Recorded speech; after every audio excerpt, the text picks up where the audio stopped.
Good morning, legends. Do you get anxious or simply just overthink a lot?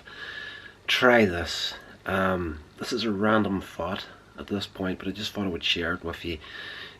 Just kind of put it down on video where my head is at the minute.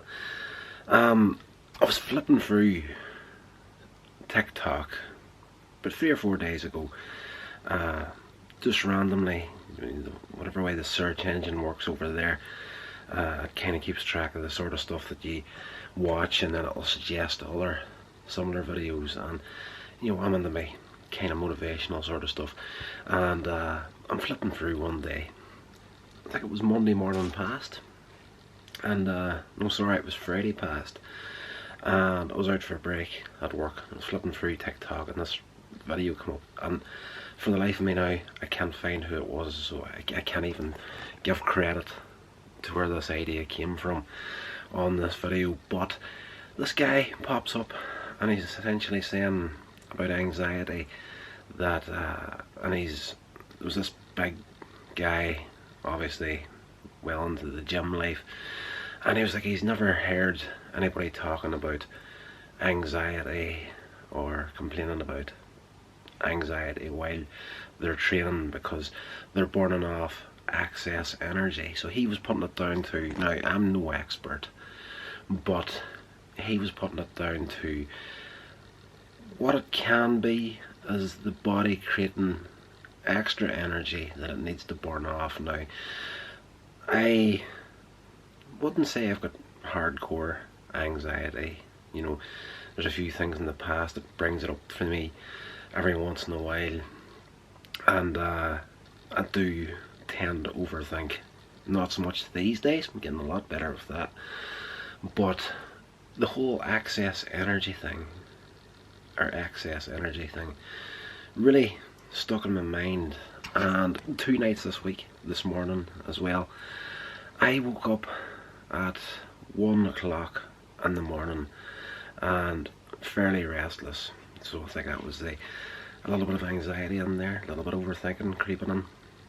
And it came into my mind about burning off this extra energy, because normally when you wake up, I find anyway, and you're feeling like that, especially at that time in the morning, like I have to get up stupidly early for work. I'm usually up from about 4 a.m, but you wake up at 1, you think, okay, I can roll over, go back to sleep for an hour, a couple of hours, and we'll get up again. And usually that's what I would do. But the downside to that, in my experience, is because of this concept of this excess energy, when you're trying to get back to sleep like that, you end up pretty much rolling around the bed like an egg in a saucepan. And I thought, okay, I'm going to put this to a bit of a test here and see where it takes us. So I believe it was Wednesday, yes, because I had the gym that night. It was Wednesday morning, 1 a.m, woke up, I guess, and I thought, right, I've got a podcast due out on Thursday evening. Instead of going back to sleep, I'm going to get up right now, and I'm going to go and record that podcast. So by the time I was leaving to go to work at around about 4:30 in the morning, I had the podcast recorded, edited, uploaded and scheduled to go live on Thursday night. So I went to work after being up from 1 a.m, worked through the entire shift, came home, grabbed a bite to eat, messed about for a few hours. 6 p.m. rolls around, I go to the gym, I knock out a session, and I'm up to 8, 9 o'clock that night. I'm wide awake. I've yawned about 5 times throughout the whole day.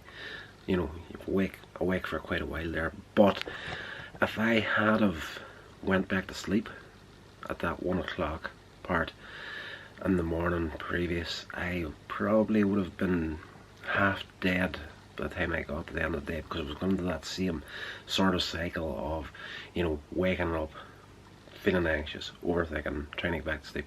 So I think there is something to this concept of excess energy that the body is building up, and if you can try and disperse that in some way, some sort of creativity, I find works for me.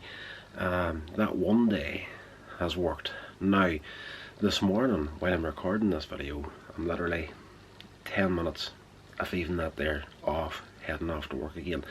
I again have been up since about 1:30 AM and exactly the same thing. I've got a podcast due out tonight, and it's the horror podcast Hell My Fat Line, and we're working through the Freddy Krueger series. So I got up this morning, and to kind of burn that little bit of energy off, I sat down just to watch Freddy's Dead, The Final Nightmare, and take a few notes for the podcast. We'll take care of that this evening. But the big main difference I have noticed, you've maybe seen it in the videos yourself, below my eyes have been very, very dark over the last few uploads. I've noticed it myself in the last couple of months, but this morning, it's not that I'm fantastic shape, but there's not as many bags below the eyes this morning, and I find that really, really strange, because as far as a sleeping pattern goes, I have definitely been burning the candle at both ends more or less this entire week after having watched that little piece of advice on TikTok. So I think there is something there. The fact that I'm up so early, doing so much, going for so long, Wednesday in particular, that day was, I was doing far more than I normally would do in the day. So I think that rolling over, trying to get back to sleep, is the counterproductive thing to do whenever you're in that situation. So that's a random thought, and just the experience that I've had this week, and the physical effects. No bags below the eyes. The blackness is nearly gone. It should be completely different. I've been awake for so long this week compared to normal. So yes, if you do have that overthinking thing, that anxiety thing, and you tend to try and roll over, go to sleep and try and forget about it, I would recommend you trying this at least for a couple of days, maybe a week or so, and see if you find any of a similar sort of a benefit that I've been finding. So yeah, that's going to do it, guys. Have a great day, and I'll talk to you in the next video.